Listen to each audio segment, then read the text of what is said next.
Okay, so thanks for joining. This is our third class, and we already spoke about what is GRC and what are the benefits without GRC, how business can suffer. All those things we have discussed in detail. Now let's talk about governance operating model. So there are basically three types. Okay, one is centralized, decentralized, and federated. Governance model means how you enforce the regulations, the policies, the rules, basically. Like any country will have a government, right? We have central government, which is sitting in Delhi, and they are managing the entire country's laws and regulations, correct? And also the development policies, they would be creating some schemes through that they will be developing, they will be creating roads, public infrastructure, and all that. So, centralized means there would be a body which will be sitting at one location, or you can say people would be controlling the entire organization from one side. So, here you see all decisions would be taken by headquarter. Maybe you have 10 branches, and out of those 10 branches, you have one headquarter. So, headquarter would be giving all the approvals, they would be taking all the decisions. And this kind of model, governance model, is called centralized model. Means everything is being decided from a single location, from a single person, you can say, maybe from a single department. Advantages are strong compliance because only single person is responsible for decision making, or single department is responsible. He or they are going to have complete ownership. Only problem here is it is slow because if you are taking 10 decisions in a day, it is not possible for couple of people or one department to take all the decisions very fast. It's not going to happen properly, right? So that is the disadvantage. This is the demerit. Now, if you talk about decentralized will have decision making power within its own departments. Now, assume that within a company you have 10 departments. So, all those 10 departments can decide their policies by themselves. They don't depend on centralized people. Okay. So, business unit will have their own department head, and those department head are going to decide all the strategies, any security policy making, or any new initiatives they are going to take decisions on. So that is the decision control. Okay, BU decides. Now the advantage is it's very fast because if you have 10 departments, you will have 10 decision making units. All those people can take decisions independently. Only problem is it is not very consistent. So consistent means if you are taking decision by single head of the family, that person will take care of everything. He will consider all the problems for all the departments. But if you talk about every department having its own decision making unit, there the problem would be they will decide for themselves. They will not consider other departments' problems. So decisions sometimes might not be very correct. That is the reason many companies will not have decentralized model of governance. Now the last one is federated. Federated is basically it's a kind of a combination of both centralized and decentralized. So in this mode, decision control would be shared control. Means few decisions would be taken at BU level, few decisions would be taken at centralized level.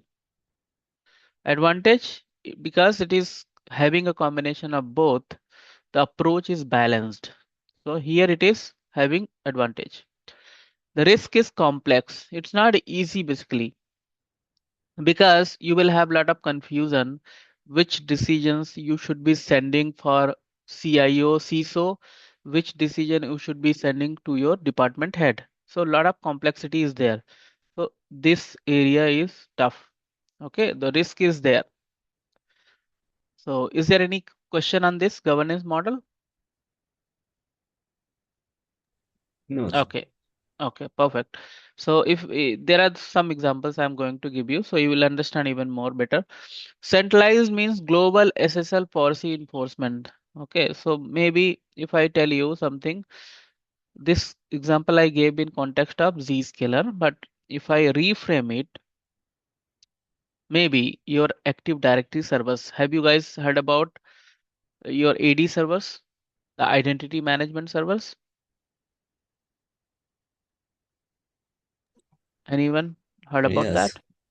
sir. Yeah, so what they do basically, whenever somebody joins, you create their IDs, their email addresses, and that is governed by a centralized server, right?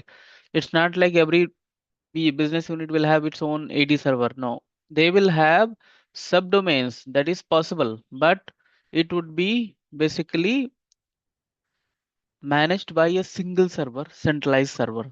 Those kind of policy enforcements are called centralized. Now, this is what the example is. Now, if you take example in like decision making, okay, so in your company, you wanted to set up email security gateway. Now, there is a email department, okay, IT department who can take decisions on the email. But if you are following centralized, then you have to make it send it to your upper layer, maybe the CISO. So if you talk about centralized decision making would be CIO, CISO, or maybe the most senior manager in security. They are going to decide whether you should go for email security gateway or not. So that is how you decide based on technical control. So this AD server example what I gave that was technical, but if you want to go for strategic, there also you can have this kind of model. Second one is decentralized. Example says this is basically BU specific URL filtering. So now what you did, you want to allow or deny some particular URLs, means websites. You want your HR department to have access to job portals, but you don't want other employees to have access to job portal. In that case, you can create business unit specific URL filtering policy. That is called decentralized. You are not basically creating a single policy for all. Instead, you are creating a different policy for different departments. This is decentralized. Now you can have third one, which is federated. Federated means it will have combination of centralized and decentralized. In this one, you are creating same policy, but you are having some local exceptions. What does that mean? HR will be allowed to access job portal.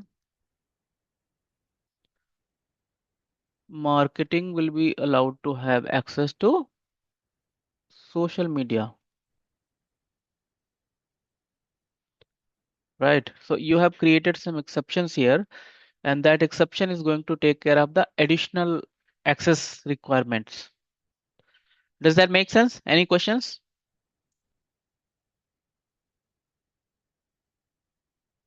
Okay, so let's talk about decision bodies in governance. Now you will have a lot of teams created basically. Those teams will be taking care of some decision making process. So this is not the complete list, but this is the common list of decision making bodies like security steering committee. These are the people who are going to understand security requirement and they would be taking decisions for the company. Risk committee, this committee is going to understand all the risk for the company and and they are going to decide whether a risk should be accepted our risk should be mitigated. We will talk about risk management in the next class.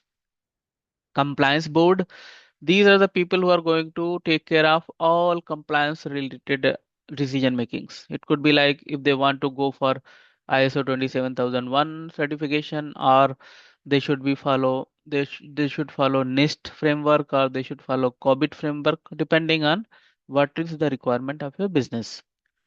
Change advisory board. So these are the people who are going to understand the change requirement, and then they are going to understand the impact of the change on the organization. Then they will approve it based on the change impact and analysis. So these bodies are going to approve the risk, validate the policies, decide the exceptions. Exception means the policy says you're not allowed to social media. But some of your people, maybe your CISO or maybe your CEO, you want to give them unfiltered internet access. You want to give them additional access. Then you can create exceptional policies. That is called exceptions. So what kind of tools basically are used in GRC to support this governance? RACI metrics. Okay. Risk register, governance dashboards, GRC tools like ServiceNow and Archer, audit reports. These are the tools mainly used, and I am going to show you guys these tools one by one in the upcoming sections.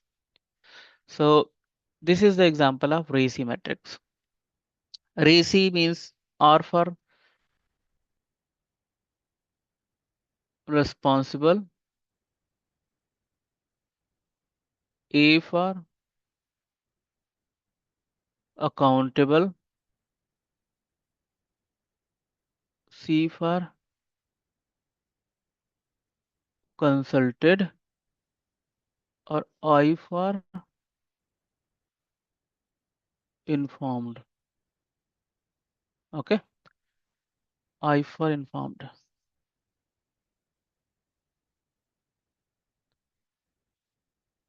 So that means you have a chart where you have some activities and you want to understand who is responsible for that activity, who should be the final accountable. Accountable means who will take the ownership, and then who you should consult with for that particular activity, and who should be just informed.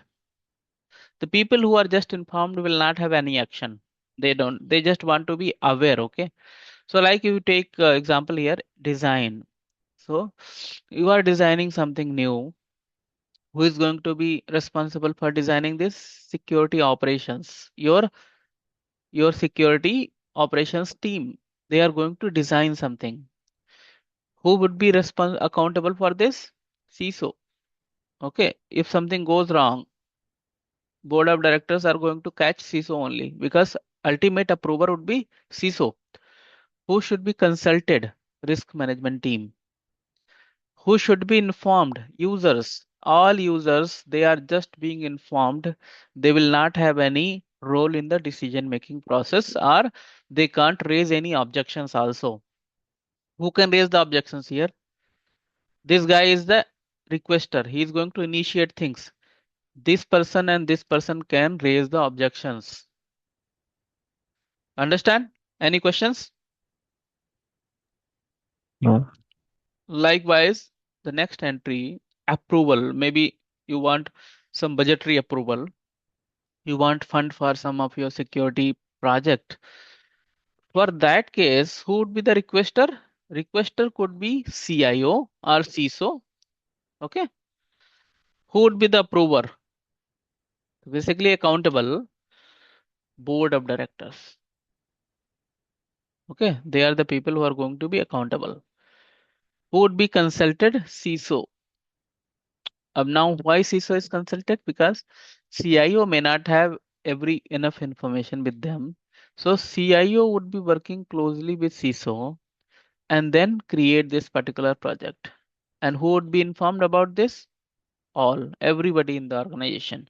So this is the RACI matrix. And this matrix basically helps to understand the ownership, consultation, and whom you should be sending the email. In your company, you might have observed that some of those emails would not be making sense to you. Like some changes are there in the HR department, they will be sending to all of you. Some changes are there in the security, they are going to send to all of us. So those kind of emails are not, it's not like they don't have any purpose. They have the purpose. Once they send you the email, the department expects that you have gone through the email and you accepted whatever they have written in the email. If you don't accept, you have to send the objections back to them. Now let's talk about, I mean, these are the many exercises. So which will be given to you as your homework. After 3 to 4 classes, I will be giving you some assignments.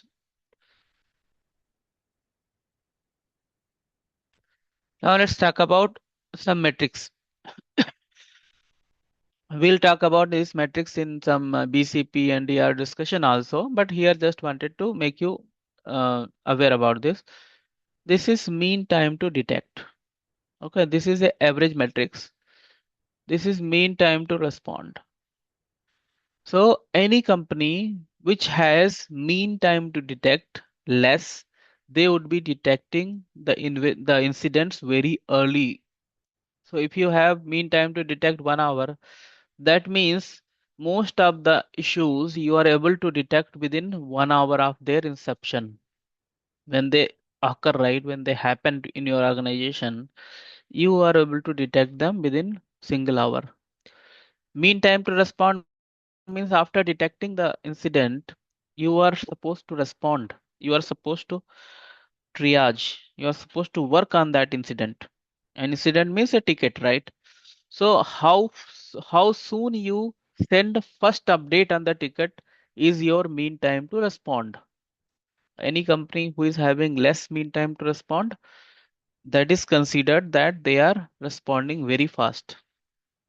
SLA breach.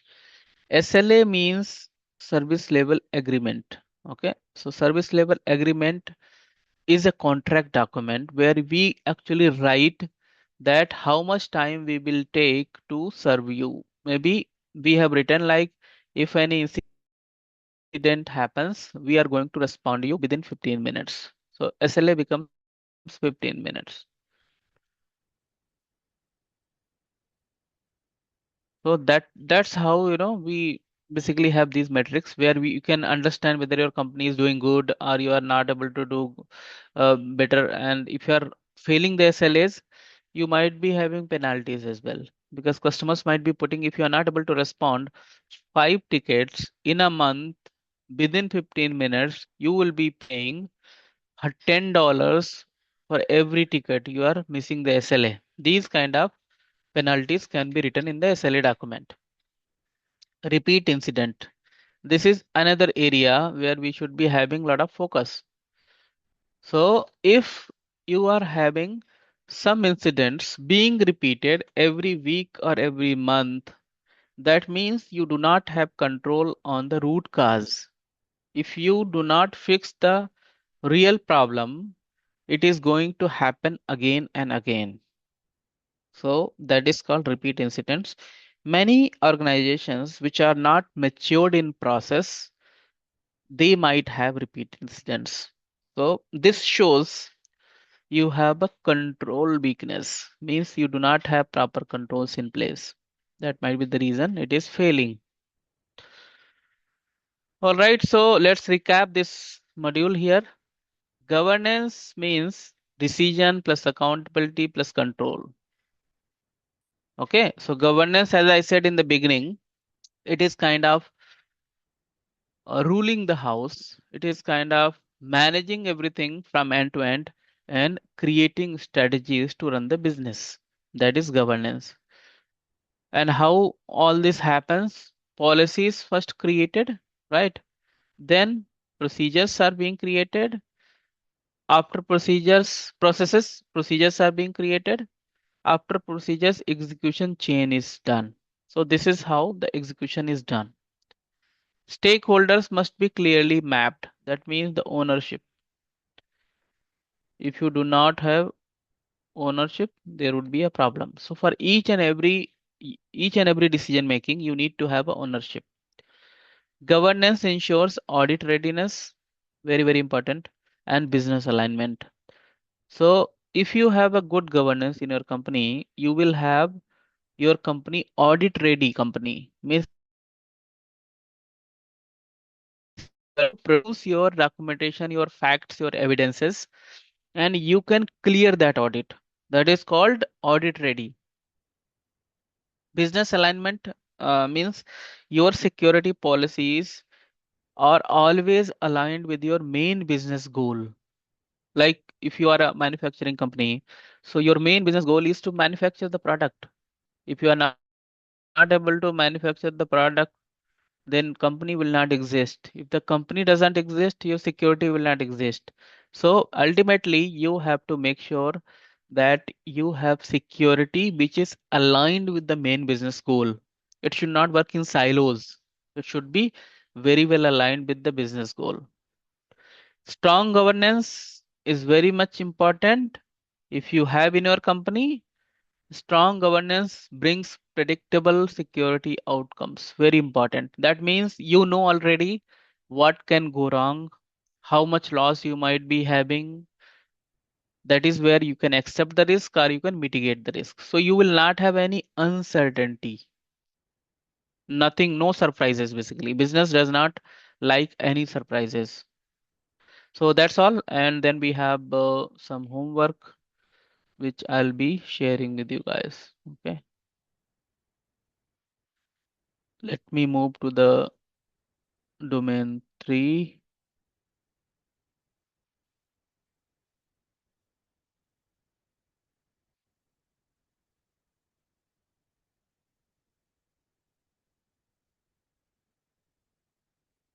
So this module is all about core risk management. Okay, so we are going to talk about the risk management. We have been talking about risk mitigation, acceptance. So now we will discuss in detail. After completing this class or this particular module, we will be able to define the risk. What is risk? What is threat? What is vulnerability? And what is impact? We will also be able to explain the risk management governance style, understanding the ISO IEC 27005 R and NIST RMF risk management framework. This is the NIST I told you. US government will be following NIST RMF risk management framework. Then identity and access risk using real business examples. We'll learn about this. So let's talk about risk management. So risk is nothing but threat multiplied by vulnerability multiplied by impact. We discussed about this earlier, but now we are going to discuss in detail any of these things because it is multiplication, right? For example, vulnerability is 0, threat is 10, impact is 20. What would be the result? 0, right? If you have any value multiplied by 0 would become 0 only. So in case anything, one moment.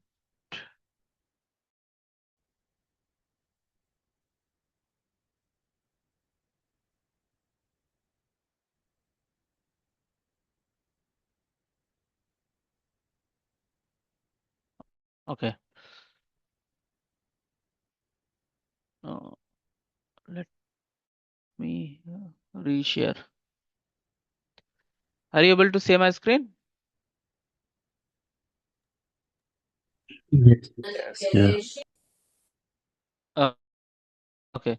So risk equals threat into vulnerability into impact. And any of these value, if that becomes 0, the entire thing would become 0. Okay. Now, if I say threat is 0, vulnerability is 10, impact is 20, result will still be 0. So out of these three, if you are able to minimize single thing or you can eliminate single thing, you can basically eliminate the entire risk. Now let's talk about what is threat.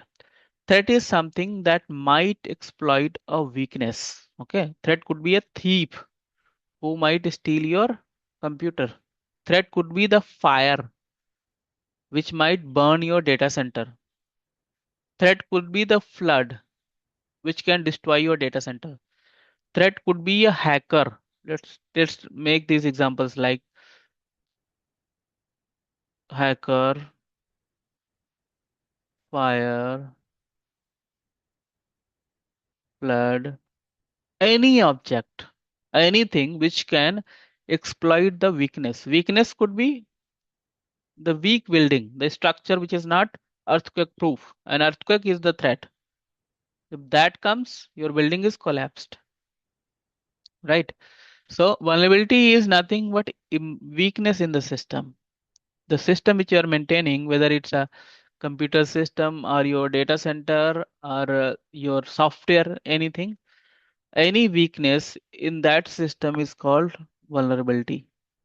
So threat basically exploits vulnerability and then impact the business. Now let's talk about impact. Impact is consequences. If something happens, how much loss you might have, right? If somebody is stealing your computer system, then what is the impact? You lost the computer.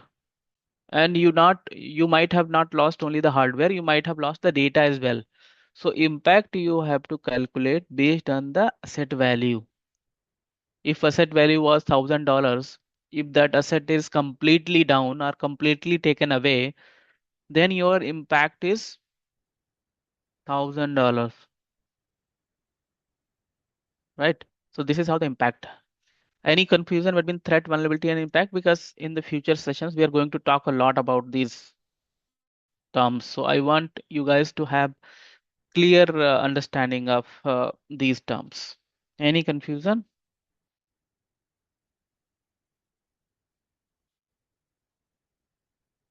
Everybody understood? Yes. Yes. Okay. Okay. Perfect. So now let's discuss about the risk. So risk is basically, as we told, threat into vulnerability into impact. But by definition, if you see, the risk is the likelihood and impact. If something happens, how frequently that can happen? Maybe if I talk about data breach, if I say my company is getting a one attack, cyber attack every week, so that is the every week is the likelihood. I can mention like here weekly, then impact, and I am losing 30% of the data value. Means I have a set which is having 1000 USD. I am losing 300 USD every time this attack happens. That is called 30% impact. Now let's talk about goal of risk management. So goal of risk management is very simple. See, you cannot bring down the risk level to zero. Can you ever say that you do not have any risk? No, you will always be having risks. Let's take a real life example. If you ride a bike on the road, what you can do? You can make the road two-way. You can have divider in place.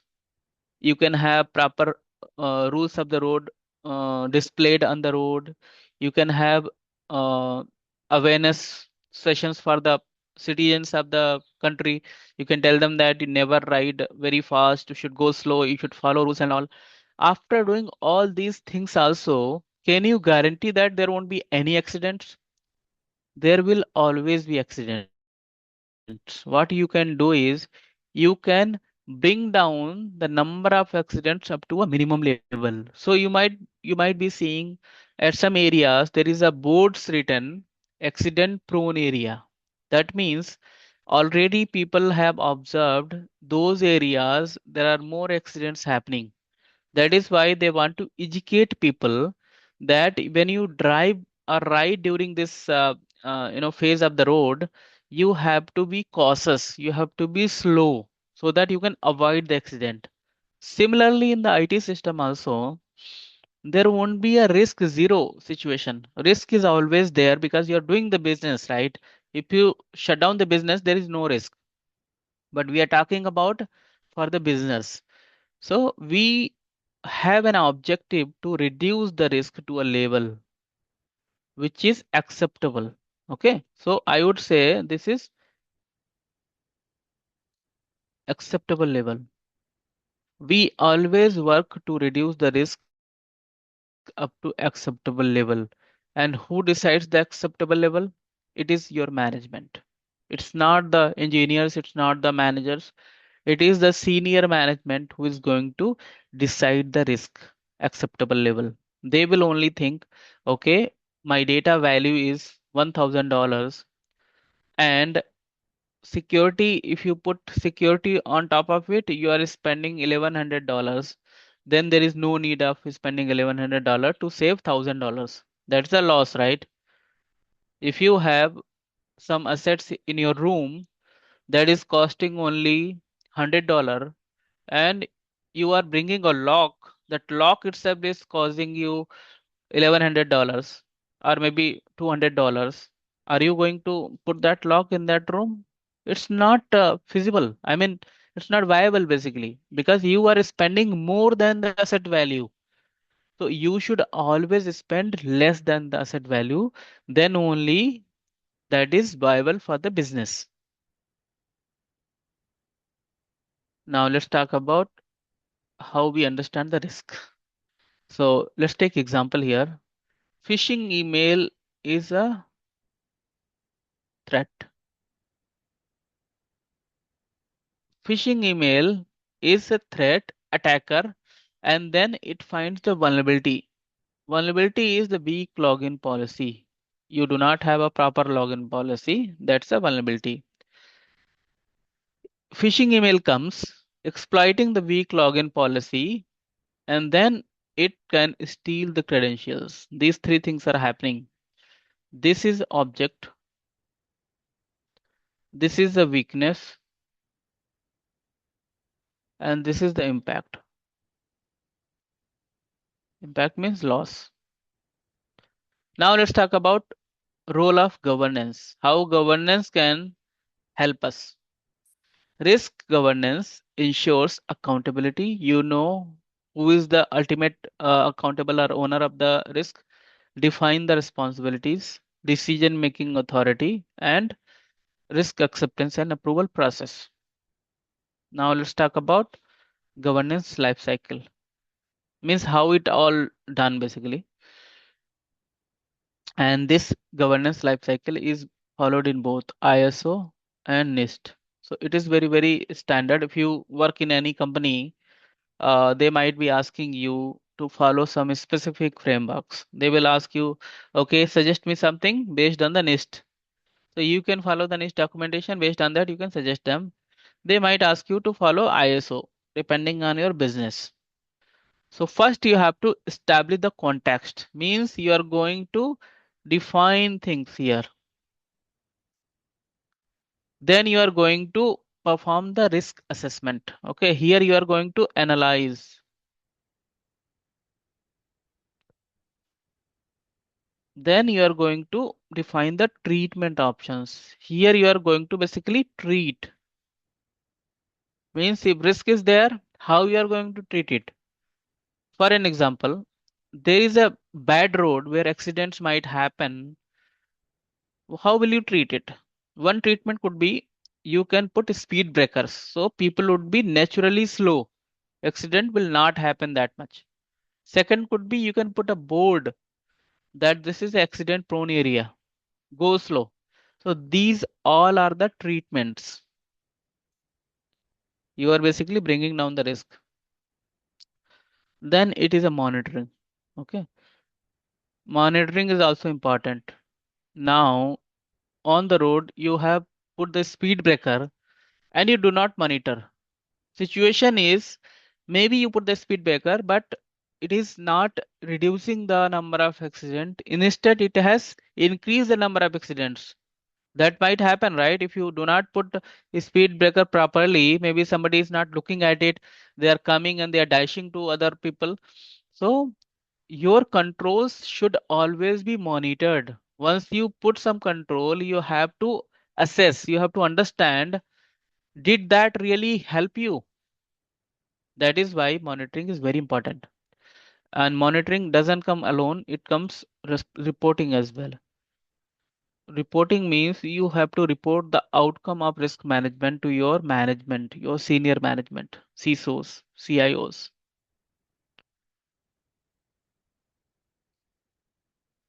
Now let's talk about risk assessment. How do we do? Okay. So how we perform it, there are some guiding questions.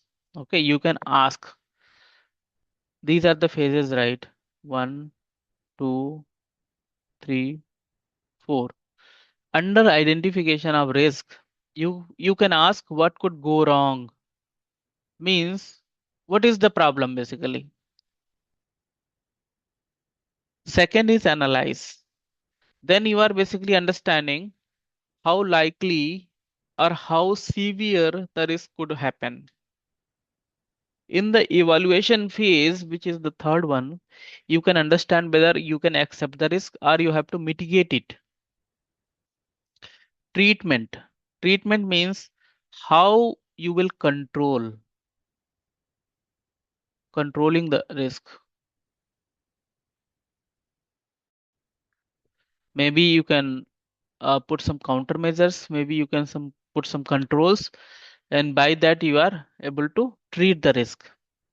Now let's talk about the heat map. This heat map is very important. It will basically make you understand. There are two graphs. This graph on upper side goes for probability, okay, and this goes for impact. I told you risk is basically intersection of probability and impact. If I take example of data breach, how often data breach is happening in the organization? And the answer comes like once in a month. You get attacked once in a month. So how likely is that? That is once in a month. Once in a month is basically likely because it is happening. So you are intersecting this line. Now, if I talk about the impact, I have seen that that particular incident when it happens, the impact is moderate. You're intersecting this line. Wherever these two lines meet, that is your risk. So our risk for data breach comes high. Okay. Now let's take another example. Earthquake. Earthquake in Hyderabad, if I take example, it's very, very unlikely, right? This one. When was the last time we heard that we got earthquake in Hyderabad? It might be number of years. It's not very likely. But if you talk about earthquake,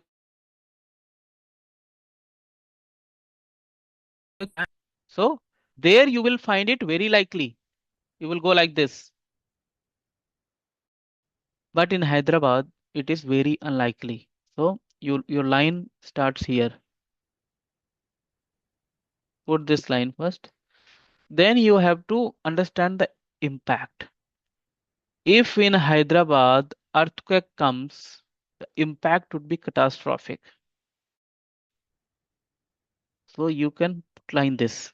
Your risk is medium. What you have to do with this risk comes. So even if Hyderabad is not earthquake prone area, you should still have a strong building. You cannot take risk. If I talk about cyber breach, this claim high, right? So you have to prioritize this risk. You have to first mitigate high risk, then you can go for the medium risk. So this is going to get first priority, this is going to get second priority here. Any questions? Likewise, every risk we are going to map on this heat map. Now let's talk about what kind of risk treatment options are available. Only four. Second, three, four. Let's talk about first one. First risk treatment options is avoid. Avoid is not a good idea because avoid means you should stop that activity at all. When you are doing a business, if you stop doing the business, you will shut down your company. So avoiding is not usually the favorable option.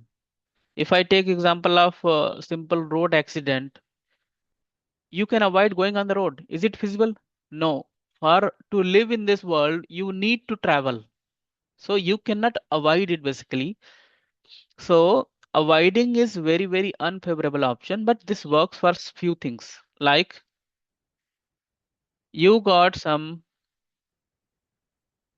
public servers, okay, and those servers do not have any valuable information. There is no customer data. There is nothing as such. What you can do, you can simply shut down those. If you shut down those, you are able to mitigate the risk. There is no risk because you are avoiding that activity at all. You are not doing that particular activity. Second option is this is because under this treatment option, you are reducing the risk. You are bringing down the risk up to acceptable level.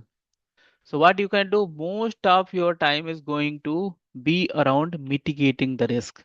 You will be adding some firewall, maybe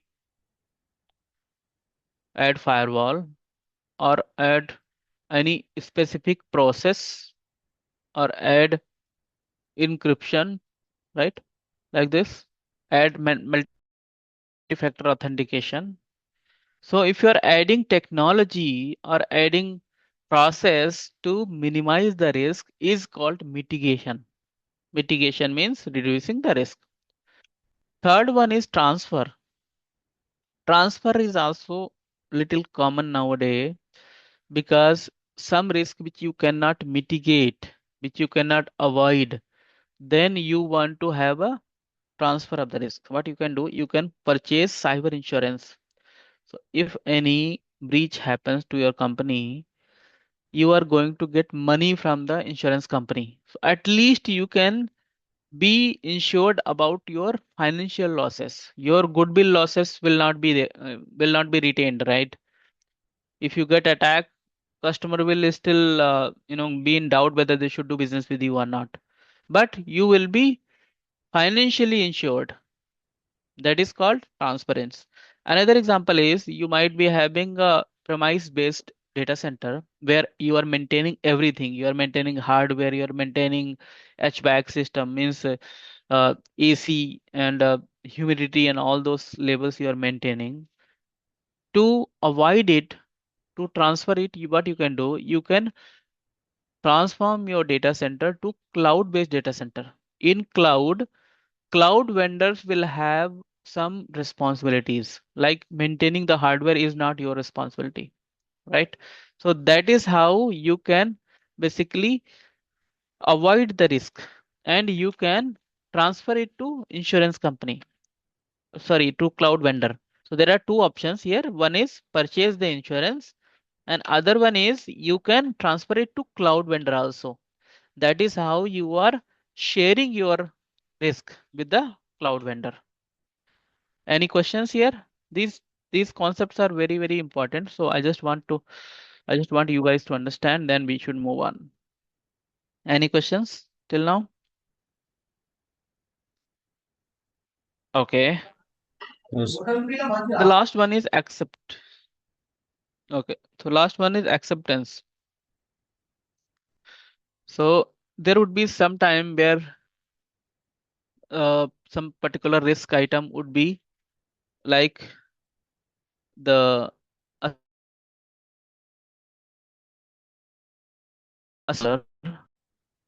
and the treatment cost more than $10. In this case, you are going to simply accept the risk. Management will say, we will not spend any amount on this because to save $10, you are spending $11. That means you are losing one more dollar. So this kind of scenarios, we are going to simply accept the risk. We are not going to treat the risk. And that itself is a treatment basically. Accepting the risk is also another treatment. Okay, so I will stop here because this is a new topic, risk management standard supporting ISO 27001. Basically, the 27005. This is ISO standard of risk management framework. This we will discuss in our next class, and I'll let you guys know when is our next class. Any questions?